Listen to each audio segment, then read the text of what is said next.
विधानसभा निवडणुकीतील घोटाळे समोर आणणार आदित्य ठाकरेंचं वक्तव्य. महाराष्ट्रात 47 लाख मतदार वाढले, त्याबाबत निवडणूक आयोगाने स्पष्टीकरण न दिल्याचा आरोप.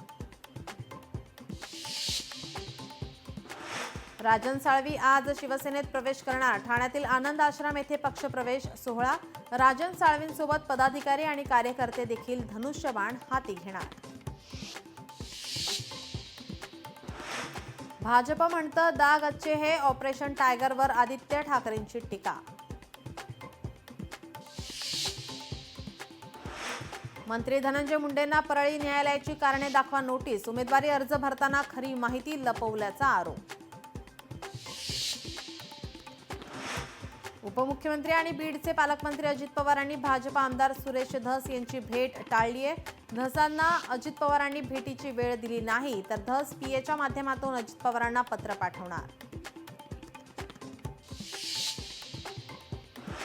लाडकी बहीण योजना अडचणीत येण्याची शक्यता. निवडणुकांच्या काळात मोफत योजना जाहीर करणं चुकीचं.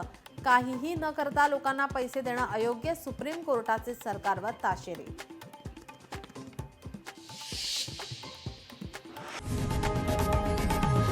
लोकशाही मराठी ऐका, पहा, जागरूक रहा.